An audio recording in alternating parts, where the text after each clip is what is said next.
Okay, we're playing now, JP. Oh yeah, gotta get the marker out of my pocket. Okay, so we're gonna work on sound and music today, and I think you'll find this really interesting. So I want to talk about sound. When you think of sound, what do you think sound looks like? What do you think it looks like?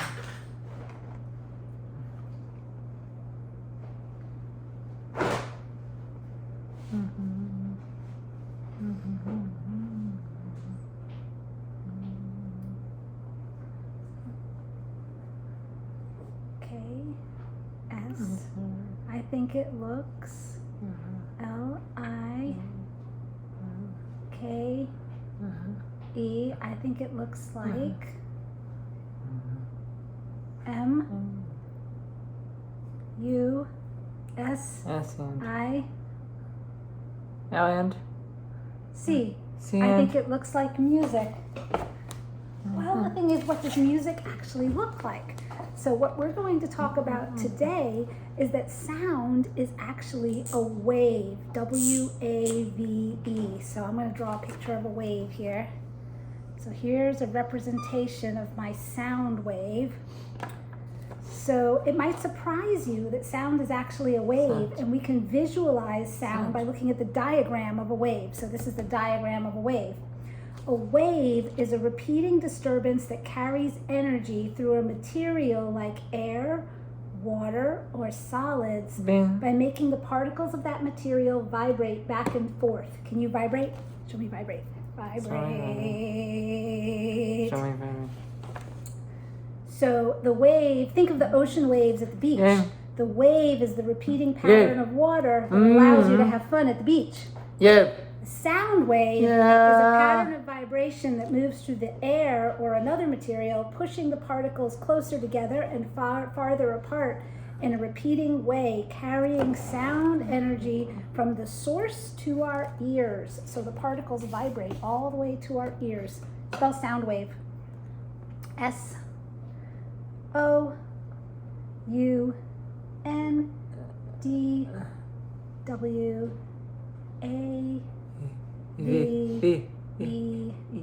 Good job. Other than the beach waves and sound waves, can you think of any other kind of waves? Beach wave.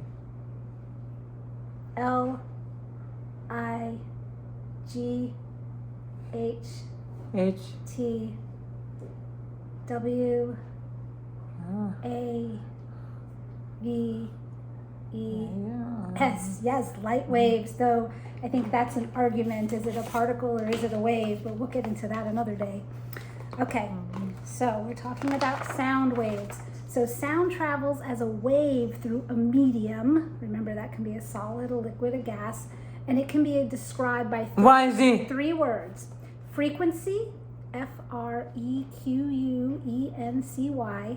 Wavelength, W-A-V-E-N-G-H. I'm sorry, let me spell that again. W-A-V-E-L-E-N-G-T-H. And amplitude, A-M-P-L-I-T-U-D-E. Okay, sound is a kind of what? W-A-V. Daddy said telling a good job. Which one do you want to hear about first? Frequency, wavelength, or amplitude? Which one? Yes, sir. Yes, sir. Feedbacks for. Yes, sir. Yes, sir. Good amplitude. Feedbacks So amplitude. Good job. Michael. All right, so amplitude is the size or the height of the wave, which relates to loudness or intensity. So see this wave here? See how high it is? I could make a smaller one like this that's not so high. Which one do you think is louder? This one or this one? Which one is louder? Touch it. Touch it. Which This one's one. Yeah, the high one. This With one. the larger amplitude would be This louder. one. Right. Okay. Now think of the sound of a piccolo. Michael. Think of the sound of a piccolo, Jacob. Think of a piccolo. really up there. And then think of the sound of a tuba. Ooh. Now that's not loud and soft. That's another characteristic of sound. That's called high and low. The high and low pitch has to do with the frequency. So frequency is how many waves pass a point in 1 second. Can you imagine trying to count that? If many waves pass quickly, this is a higher frequency. If they're passing more slowly, this is a lower frequency. Okay, how do you think the frequency affects pitch? Michael. What do you think? H, I. E. H, E. I. Higher. F, R, E, Q, U, E, N, C. Higher frequency. I, S is H, I, G, H, E, R. Higher. P, Michael. I, T, My head C, represent H. you. You. Higher Go to the bathroom. is higher pitch. Okay, let me pause. Why Okay, can't so I? we're talking about pitch. Not right now, sweetheart. Over here. We're over here. I need you to tell me something. Okay, so here we are. We just talked about frequency and we talked about pitch. Can you tell me something in nature that has a high pitch? What's something in nature that has a high pitch? You okay? You need a napkin? Napkin. All right, let me get a napkin. There we go. Okay, sweetheart. Tell me something in nature that has a high pitch or a high frequency that you would hear outside. B. Good. I. You can say the letter R. R. D. Birds. Okay, tell me something in nature that has a low pitch. Low pitch. Low. T and H. You can say the letters. U. Good. Say them. Keep going. Very good. R. Thunder. Thunder has a low pitch. Do you prefer to listen to high-pitched sounds? Use a napkin. High-pitched sounds or low-pitched sounds? What's your favorite? What's your favorite kind of sound? What's your favorite kind of sound? Come on, let's go. Come on. What's your favorite kind of sound? Is that too boring a question for you? Okay, maybe we'll pass up on that question. Let's see, we'll go on to something more interesting. The unit of measure for frequency is hertz, H-E-R-T-Z. 1 hertz means 1 cycle of the wave per second, and it's abbreviated Hz. In sound, that means a note vibrating at 440 hertz completes 440 cycles per second. Something I wonder is back in the Baroque times and the classical times when they were just starting to tune pianos, like we learned on that video, to 440 hertz, and you had the well-tempered clavichord and all that. I don't know how they counted that 440 hertz in a second. Something I wonder about. All right, let's talk about wavelength. W-A-V-E-L-E-N-G-T-H. Wavelength is the distance between one repeating part of the wave and the next repeating part.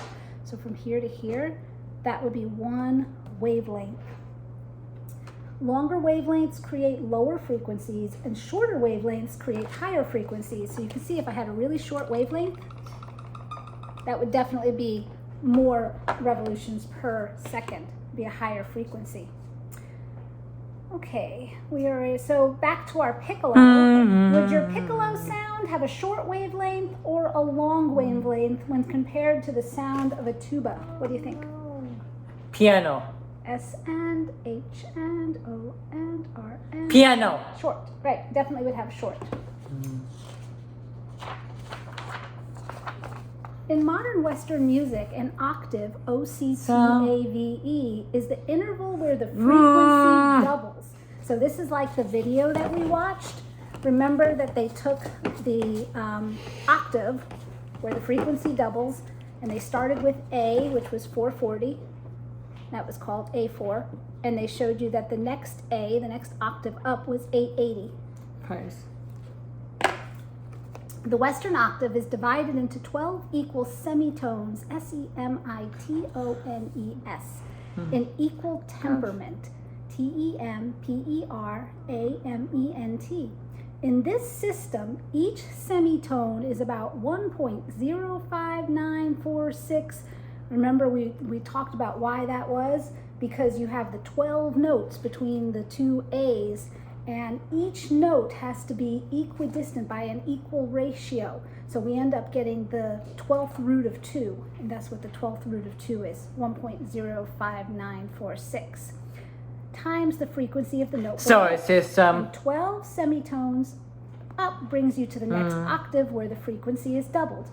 For example, if A4 is 440 hertz, then A, an octave above, is A80 hertz. The advantage to this is that it's easy to transpose music into different keys because the spacing between the notes stays consistent. Okay, when you take a note of one frequency and a note of double that frequency, what do we call that? Go for it. O, N, C, and D, and A, and V, and E.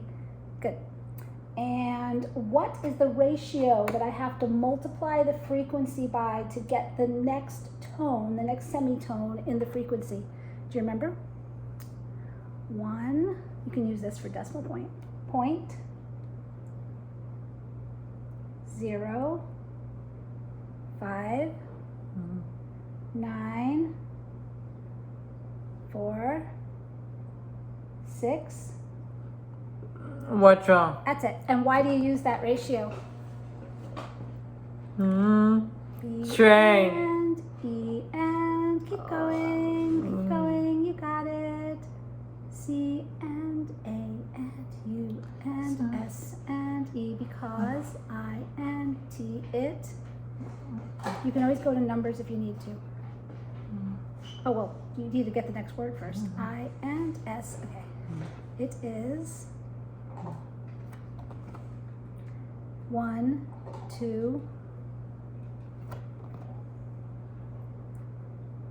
12th, R and O. Good job. Keep going. O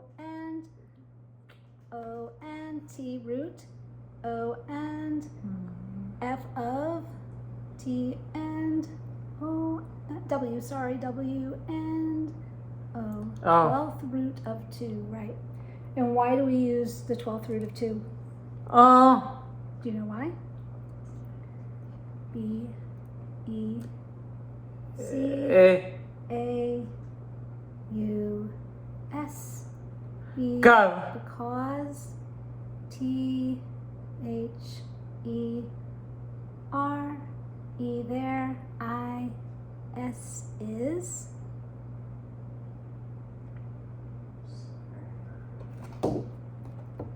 Two.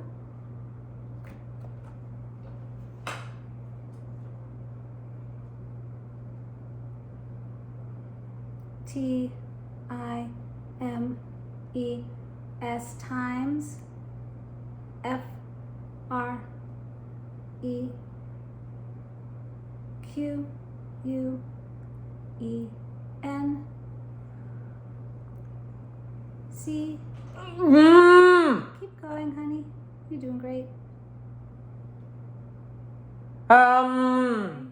E, Yeah. S frequency. Because there is 2, keep going, frequencies, because there's 2 frequencies, B, E, and T, W, E, E, between T, H. Good job. You're doing amazing. Go ahead, finish. Because there is 2 frequencies between the N, 2 times frequencies between the,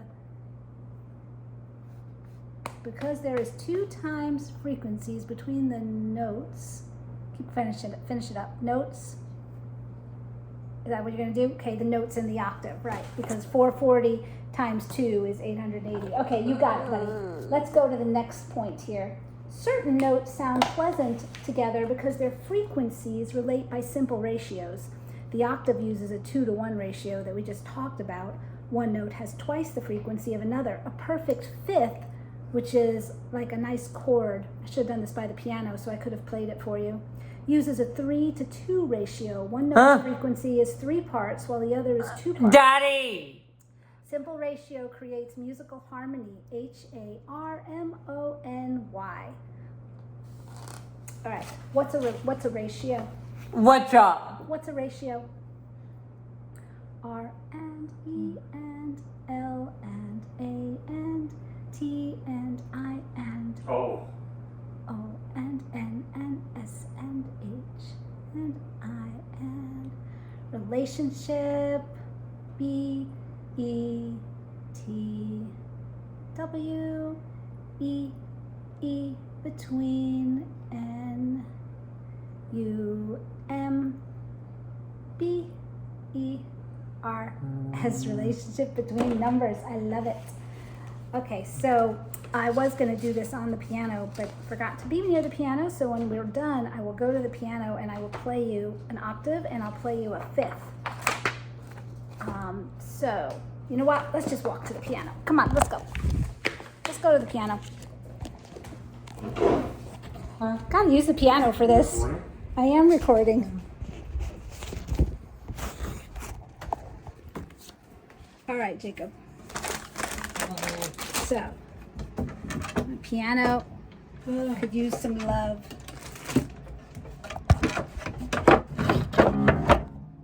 Okie doke. So, come on over here. So, this is an octave. You see, my piano's out of tune. That's an octave. This is a fifth. So when you hear those sounds, do they sound consonant, which means comfortable, or do they sound dissonant, which means uncomfortable? What do you think? C and O and N and O and N and A and N and T consonant. Yeah, I think that was consonant. Now watch, if I play notes that are kind of closer together like these, do you think those sound consonant or dissonant? What do you think? What do you think? When I play them closer together like that. D and I and S and S and O and N and A and N and T. I think you spelled dissonant. So dissonant is when the ratios are not simple. That makes a dissonant sound. So here are the 12 tones that I talked about if you're doing an octave. That's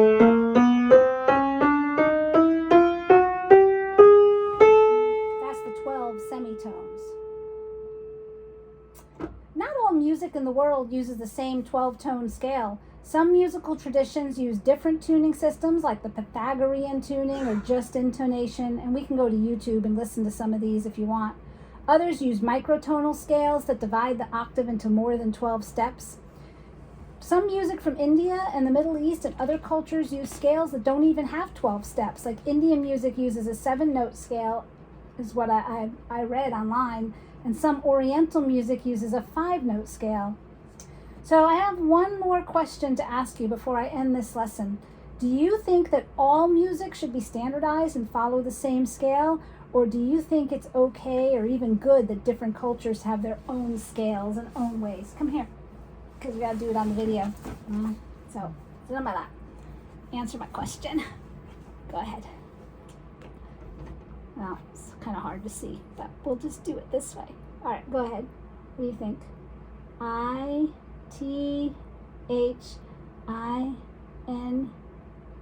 I think. T-H-A-T, that.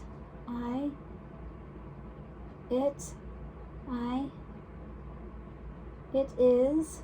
I-N-T-E-R-E-S-T-I-N. Interesting. T-O-2-H-E-R-E-S-T-I-N-G. A here, D, I, F, F, E, R, E, N, different, S, C, A, L, E, S. I think it's interesting to hear different scales. I have one more question. You've done a really good job on this lesson. So for our next music sound lesson, do you want to learn about guitars, pianos, drums, and learn how the musical instruments create the sound waves? Or do you want to explore the music of different cultures? Do you want to learn how the musical instruments create the sound waves, or do you want to learn about the music of different cultures? Which one? Music. M U S I C, music. O of D I F F E R E N T, different. C U L T U R E S, different cultures. Okay, look at the camera, say bye to Soma. Bye. Bye, Soma. Okay.